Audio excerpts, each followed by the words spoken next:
Party তথা NDA সরকারের প্রথম ক্যাবিনেটের পক্ষ থেকে আন্তরিক ধন্যবাদ এবং অভিনন্দন জানাই।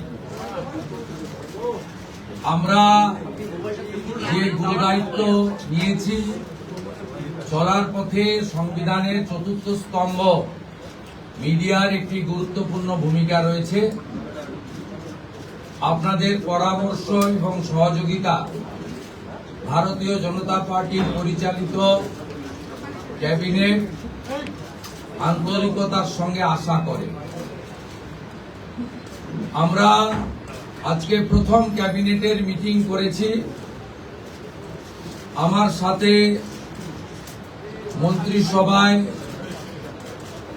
যারা যোগদান করেছিলেন 5 জন আমার অত্যন্ত গুরুত্বপূর্ণ সতীর্থ,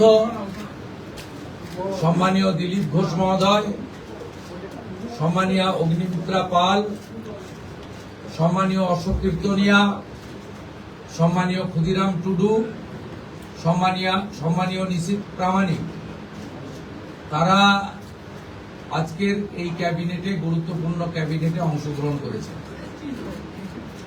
এর বাইরেও মুখ্য সচিবের নিয়ন্ত্রণে সরকারি আধিকারিকরা এবং মুখ্যমন্ত্রীর দপ্তরের উপদেষ্টা সহ অন্যান্যরা ক্যাবিনেটে আমাদের সহযোগিতা করেছেন। আমি গোটা রাজ্যের মানুষকে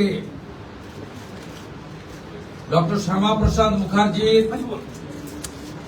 এই পশ্চিমবঙ্গ ভূমি আপনারা যে গুরুদায়িত্ব আমাদের কাঁধে তুলে দিয়েছেন, মাননীয় প্রধানমন্ত্রী নরেন্দ্র মোদীজির মার্গদর্শনে এই ক্যাবিনেট সুশাসন, সুরক্ষা এবং ডবল ইঞ্জিন সরকারের যে চলার পথ রয়েছে, যা অন্যান্য 20টি রাজ্যে চলছে, সেই পথে অগ্রসর হবে। এটা আমি পশ্চিমবঙ্গের দলমত নির্বিশেষে, বর্ণ ধর্ম নির্বিশেষে বাংলার জনগণকে আশ্বস্ত করতে চাই। এই মন্ত্রিসভা, এই সরকার for the party, by the party, of the party ব্যবস্থা তুলে দিয়ে সংবিধান প্রণেতা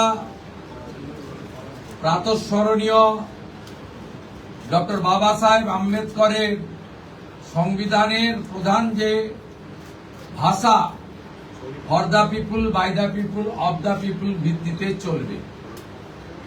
এবারে কাজের কথায় আসি। আজকে আমরা ক্যাবিনেটে, প্রথম ক্যাবিনেটে 6টা সিদ্ধান্ত নিয়েছি। প্রথম, পশ্চিমবাংলার গণতন্ত্রের যে মহোৎসব হলো, দীর্ঘদিন বাদে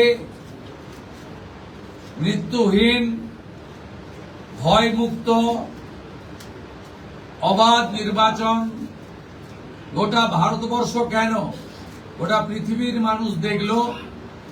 তাই একটা প্রদেশের নির্বাচন নিয়ে আজকে বিশ্বের বিভিন্ন সংবাদ মাধ্যমে আলোচনা হচ্ছে। তাই আমরা প্রথমেই বাংলার জনগণ তথা 93% ভোট প্রদানকারী ভোটারদেরকে নতমস্তকে কৃতজ্ঞতা জানালাম। সাথে ভারতের নির্বাচন কমিশনের নিয়ন্ত্রণাধীন ভোট কর্মী, গণনা কর্মী, বাইরের রাজ্য থেকে আসা অবজারভার, কেন্দ্রীয় সুরক্ষা বল, রাজ্য পুলিশ, কলকাতা পুলিশ, সংবাদ মাধ্যম, নির্বাচনে প্রতিদ্বন্দ্বী রাজনৈতিক দল, প্রার্থী, প্রত্যক্ষ পরোক্ষভাবে এই এত বড় কর্মযজ্ঞে অংশগ্রহণকারী প্রত্যেকের প্রতি এই ক্যাবিনেট কৃতজ্ঞতা জ্ঞাপন করে। দ্বিতীয়, আমরা যাদের আত্মবলিদানের মধ্য দিয়ে বিজেপি সরকার প্রতিষ্ঠা হয়েছে, সেই ভারতীয় জনতা পার্টির অকালে ঝরে যাওয়া 321 জন যারা আত্মবলিদান করেছেন তাদেরকে শ্রদ্ধার সঙ্গে স্মরণ করেছি, সমবেদনা জানিয়েছি। তাদের পরিবারের প্রতি এই সরকার দায়বদ্ধ। তারা যেমন হত্যার বিচারও আশা করেন তা আমরা দেব, সাথে সাথে এই পরিবারগুলি সামাজিক এবং অন্যান্য কল্যাণকর সমস্ত দায় দায়িত্ব আমরা এই সরকার কাঁধে তুলে নিলাম।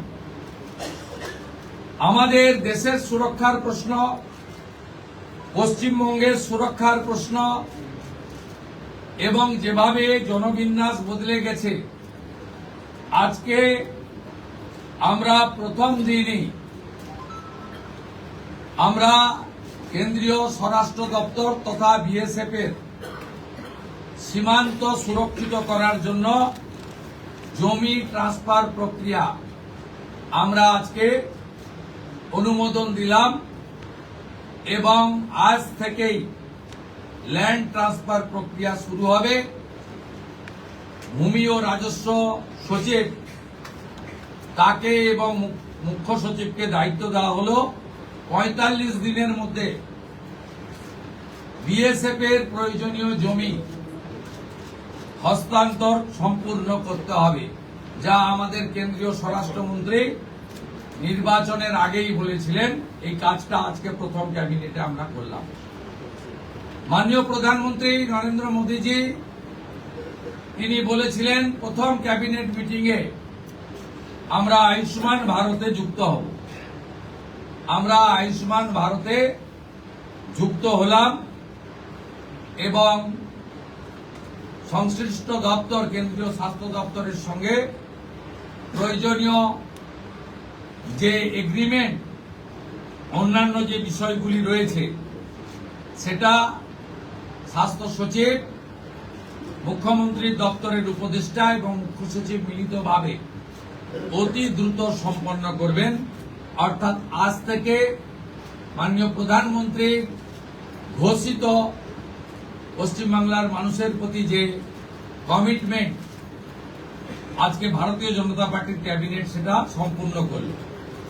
এর সাথে সাথে প্রধানমন্ত্রী জন আরোগ্য যোজনা, প্রধানমন্ত্রী ফসল বীমা যোজনা ক্রপ ইন্স্যুরেন্স, প্রধানমন্ত্রী স্কুলস ফর রাইজিং ইন্ডিয়া পিএমশ্রী, প্রধানমন্ত্রী বিশ্বকর্মা, বেটি বাঁচাও বেটি পড়াও, প্রধানমন্ত্রী উজালা যোজনা 3.0 এবং অন্যান্য কেন্দ্রীয় স্কিম বা সেন্ট্রাল গভর্নমেন্ট স্পন্সর্ড স্কিম আমরা যুক্ত হওয়ার সিদ্ধান্ত নিলাম।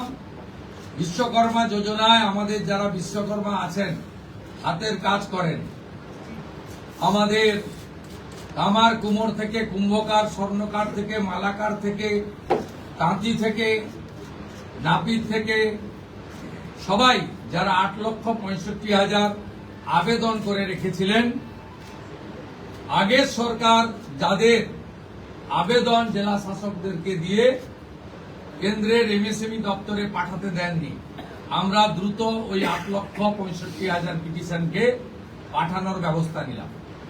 আপনারা জানেন পশ্চিমবঙ্গে 11 কোটি মা বোন দিদি উজালা 1-2 বেনিফিটেড হচ্ছেন ভারতবর্ষে। পশ্চিমবঙ্গে এই 11 কোটির মধ্যে 1,29,00,000 পান, সবচেয়ে হাইয়েস্ট। 400 টাকা কম মূল্যে তারা গ্যাস ক্রয় করেন। প্রধানমন্ত্রী আরো 75 লক্ষ দেশে চালু করেছিলেন এবং বাংলার জন্য কোটা ছিল 15 লক্ষ। গ্রাহক বিতরণ কেন্দ্রে হাজার হাজার দরখাস্ত পড়ে থাকা সত্ত্বেও শুধু রাজনৈতিক কারণে এই পিটিশনগুলো ডিএমরা সংশ্লিষ্ট দপ্তরে কেন্দ্রীয় সরকারের কাছে পাঠায়নি। তাই আমাদের মা বোন দিদিরা বঞ্চিত হচ্ছিলেন। আমরা গ্রাহক বিতরণ কেন্দ্রে পড়ে থাকা সমস্ত পিটিশন অতি দ্রুততার সঙ্গে জেলা শাসকদের সংশ্লিষ্ট কেন্দ্রীয় পেট্রোলিয়াম ডিপার্টমেন্টে পাঠিয়ে দেওয়ার নির্দেশ দিলাম। এর ফলে উজালা যোজনা 3 তাতে পশ্চিমবঙ্গের আরো কয়েক লক্ষ মা বোন দিদি যুক্ত হওয়ার সুযোগ পেলেন। আমাদের পঞ্চম সিদ্ধান্ত, এতদিন পর্যন্ত পশ্চিমবঙ্গে national cadre is IPS, Paschimbanga cadre WBCS WBPS, এদের কোন কেন্দ্রীয় সরকারের ট্রেনিং এ কেউ যুক্ত হতেন না। এটা মুখ্যমন্ত্রীর অলিখিত নির্দেশ ছিল। আগের মুখ্যমন্ত্রী, বিদায়ী মুখ্যমন্ত্রী, প্রাক্তন মুখ্যমন্ত্রী। আমরা আজকে এই বিষয়ে চিফ সেক্রেটারিকে অন্য রাজ্যের যে নিয়ম আছে সেই নিয়ম ফলো করার জন্য আমরা তাকে এম্পাওয়ার করলাম, দায়িত্ব দিলাম। সাথে সাথে শুনলে অবাক হয়ে যাবেন,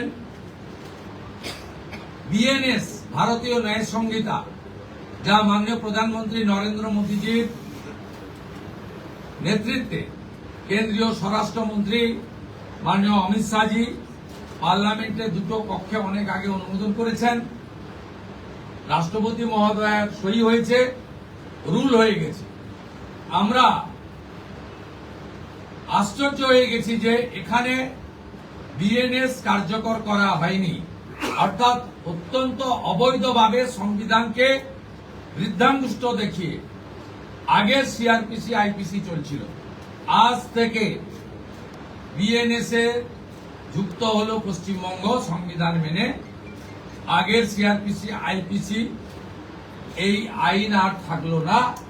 ভারতীয় ন্যায় সংহিতাতে আমাদের আজ থেকে কাজ শুরু হলো। এরও ছাড়পত্র ক্যাবিনেটের প্রথম দিলেন।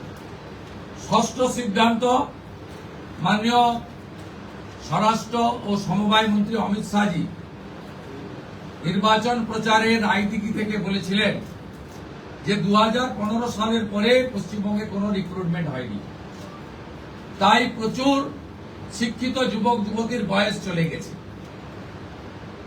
5 বছর এক্সটেনশন, মানে আবেদনের বয়সের ঊর্ধ্বসীমা ক্যাবিনেট মঞ্জুর করলো। এটাও আজকে আমরা করলাম। আজকে এই ক্যাবিনেট সিদ্ধান্তগুলো আমরা নিয়েছি। আমাদের আরো বেশ কিছু কমিটমেন্ট রয়েছে, যেগুলো ইতিমধ্যে আপনারা জানেন।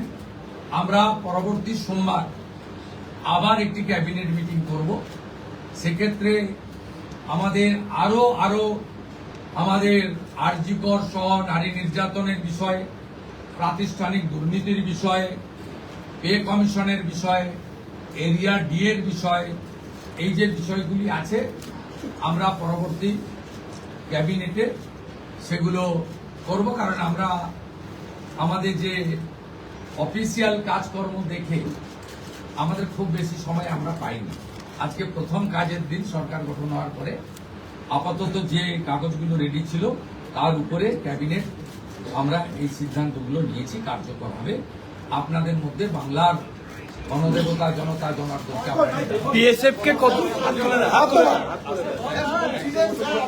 আমাদের ক্যাবিনেটে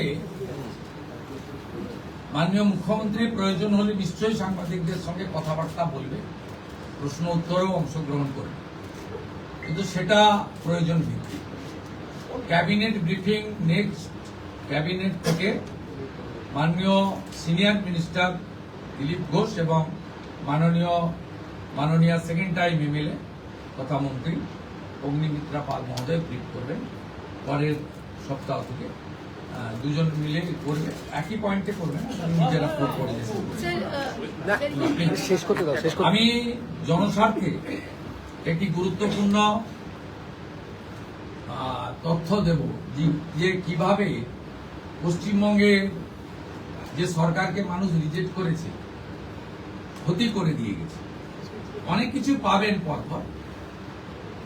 16 জুন 2025 ভারত সরকারের পক্ষ থেকে জনগণনার জন্য office of registrar general of India, ministry of home affairs তারা পাঠিয়েছিলেন। জুন মাসের 2025 আজকে প্রায় 1 বছর হতে যায়, 11 মাস অতিক্রান্ত। পশ্চিমবঙ্গ সরকার এই ফাইল ফেলে রেখেছিল, এবং এগুলো এক্ষুনি পাবলিক ডোমেনে আনার বিষয় নয়, কিন্তু যে তথ্য আমাদের এই হাতে আছে, যে লিখিত তথ্য আছে, তাতে এরা শুধুমাত্র পশ্চিমবাংলার সঙ্গে বিশ্বাসঘাতকতা করেনি, দেশের সঙ্গে, দেশের সংবিধানের সঙ্গে বিশ্বাসঘাতকতা করেছে। এবং এদের মূল লক্ষ্যই ছিল এই জনগণনা আটকে দিয়ে মহিলা সংরক্ষণ যাতে ভারত সরকার করতে না পারে, মহিলারা যাতে বিধায়ক সাংসদ না হতে পারে, সেজন্যই এসব করে গেছে। আজকে আমরা এখনই জনগণনা সংক্রান্ত 16 June 2025 ministry of home affairs, office of registrar general India, তাদের পাঠানো সার্কুলারকে আমরা এখনই কার্যকর করলাম। এই মুহূর্ত থেকে জনগণনার কাজ, তার প্রক্রিয়া পশ্চিমবঙ্গ সরকার আজ থেকে, এই মুহূর্ত থেকে করলো। এটি প্রশাসনিক নির্দেশে হলো। সবচেয়ে বড় যে অভিযান ছিল আপনাদের দুর্নীতির বিরুদ্ধে, সবচেয়ে বড় অভিযান ছিল, সেটা নিয়ে কোনো সিদ্ধান্ত হলো বা কথা? আমি আপনাকে বলেছি, প্রাতিষ্ঠানিক দুর্নীতি, মহিলা নির্যাতন, পে কমিশন, এরিয়া ডিএ, এগুলো নিয়ে নেক্সট ক্যাবিনেটে গুরুত্ব সহকারে আমরা ক্যাবিনেটে আনবো। নেক্সট মানডে হবে। আমাদের কিছু পেপার ওয়ার্কের প্রয়োজন আছে। আমরা আগের মতো বাজেট হয়ে যাওয়ার পরে চন্দ্রিমা তুমি এটা বলে দাও, এভাবে সরকার চলতে পারে না। সরকার চলে তথ্যের উপরে, সরকার চলে নিয়মের উপরে, এবং সরকারি সিদ্ধান্ত হয় সংবিধানের কতগুলো বিষয়ের উপরে। তাই এই গভর্নমেন্ট আমিত্বে বিশ্বাস করে না, আমরা নীতিতে চলবে এবং রুলস, অ্যাক্টস, সংবিধান, একে প্রায়োরিটি দিয়েই আমরা কাজ করব। আমরা আশা করব এই সরকারের কোনো সিদ্ধান্ত নিয়ে, আপনারা তো বটেই, আমরা বেঁচে থাকা কিছু 2-4-5% যারা সমালোচক, সেই সমালোচকরাও কোনো সমালোচনা করতে পারবেন না, এই রকম সুযোগ এই সরকার দেবেন। এই জন্যই মাননীয় প্রধানমন্ত্রী বলেছেন, বিজেপি পশ্চিমবঙ্গ বলেছে, ভয় আউট, ভরসা ইন। ভরসাটা আমাদের উপরে রাখুন, আমরা ঠিক পথে চলব। একটা কথা বিএসএফ কে কতটা জমি দিচ্ছে? বিএসএফ কে কতটা জমি দিচ্ছে? একটা বাংলা দেন, তারপরে দুটো হিন্দি দেন। আচ্ছা, বিএসএফ কে কতটা জমি? বিএসএফ কে কতটা? মাননীয় মুখ্যমন্ত্রী, আগের তো প্রশ্ন করতে হবে। অনারেবল সিএম, বিএসএফ কে কতটা জমি দিচ্ছে? বিএসএফ কে কতটা জমি? বিএসএফ যতটা জমি চেয়েছে ততটাই দেওয়া হবে। হ্যাঁ, এবং ইতিমধ্যে ল্যান্ড ডিপার্টমেন্ট কাজ এগিয়ে রেখেছে। আগের সরকারের অনিচ্ছাতে বিশেষ ভোটারদের বাঁচানোর জন্য, অভারতীয় অবৈধ অনুপ্রবেশকারীদের বাঁচানোর জন্য তারা ভূমি দপ্তরকে কাজ করতে দেয়নি, এবং মহামান্য কলকাতা হাইকোর্টের নির্দেশও অমান্য করা হয়েছে, যেটা কোনো সরকার করতে পারে না। আমরা ল্যান্ড ডিপার্টমেন্টকে আজ থেকেই রেডি থাকা জমি হস্তান্তর করতে শুরু করেছি। আমার কাছে যেটুকু আমি এলওপি হিসেবে খবর রেখেছিলাম, 90% জমি আপনার land department government of West Bengal transfer করতে পারে। এক্সাক্ট সংখ্যাটা মুখ্যমন্ত্রীকে অনেক কিছু ভেবে বলতে হয়, যেটা বলতে হয় তার অথেন্টিকিটি যেন থাকে, তার যেন পূর্ণ সত্যতা ইত্যাদি থাকে, এটা করেই বলতে হয়। তাই এইভাবে আগের সরকারের মতো আলপটকা প্রশ্ন উত্তরে বর্তমান মুখ্যমন্ত্রী বা তার ক্যাবিনেট যাবে। স্যার একটা কথা, স্যার একটা প্রশ্ন, কেন্দ্রীয় প্রকল্প, মাননীয় মুখ্যমন্ত্রী, सवाल उठाए थे, आप जब विरोधी में तब उठाए थे, अब सत्ता में आप आ गए, आपका सिंगल डायरेक्टिव क्या होगा एडमिनिस्ट्रेटिव हेड्स के लिए ताकि रेस्टोर हो पाए राज्य का लॉ एंड ऑर्डर। और बीएसएफ वाला भी अब जो दे रहे हैं वो अगर नीति में थोड़ा बता दें। देखिए, हमारी सीमांत सुरक्षा देश की सुरक्षा के साथ जुड़ा हुआ है। ये भारतीय जनता पार्टी का चुनाव में बहुत बड़ा कमिटमेंट था। देश हित में, बंगाल का हित में।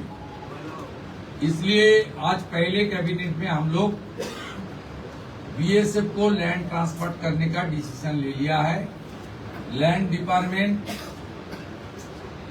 जो लैंड उनका पास है, उन्होंने लैंड डिपार्टमेंट ने बहुत सारा एक्सरसाइज भी करके रखा है।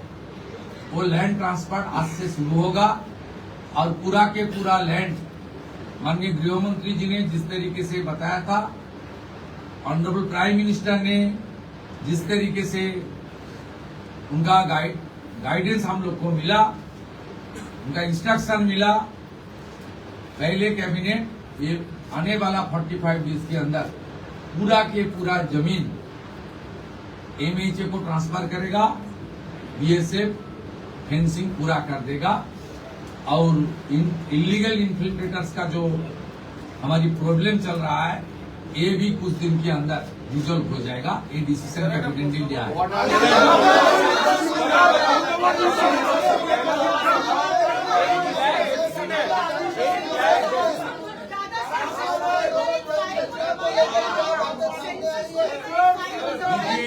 ये सरकार जो पीछे सरकार था, जिनको जनता ने फुल्ली रिजेक्ट कर दिया, ये बड़ा मैंडेट बीजेपी को दिया।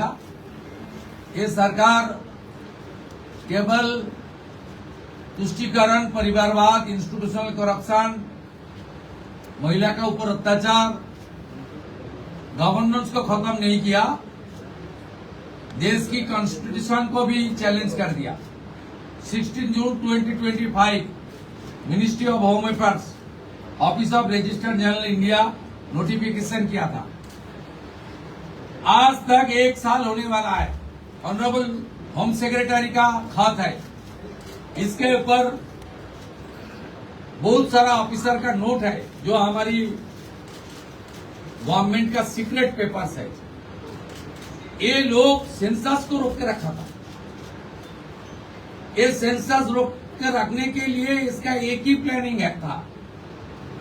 खास करके जो हमारी माँ, दीदी, बहन, उनको प्रधानमंत्री जी ने रिजर्वेशन देने के लिए, डिलिमिटेशन करने के लिए जो कोशिश कर रहा है, उनको रोकना।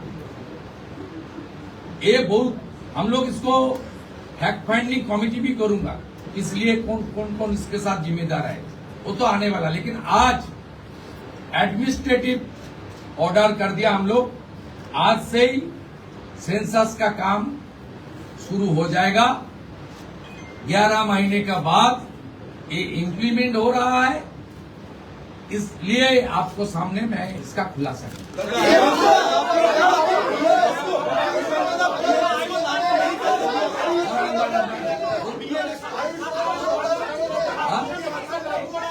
आयुष्मान भारत योजना के आज से लागू हो रहा है। ऑनरेबल प्राइम मिनिस्टर साहब का कमिटमेंट था, बीजेपी का मैनिफेस्टो में था। आयुष्मान भारत कैबिनेट ने मंजूरी दे दिया है। बाकी हेल्थ डिपार्टमेंट, सेंट्रल गवर्नमेंट का हेल्थ डिपार्टमेंट के साथ एग्रीमेंट और दूसरे की जो प्रक्रिया करना चाहिए वो प्रक्रिया आज से शुरू हो जाएगी।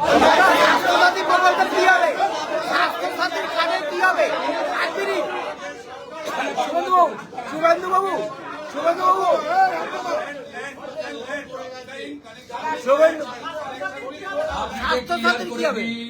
কোন চালু থাকা সামাজিক প্রকল্প বন্ধ হচ্ছে না।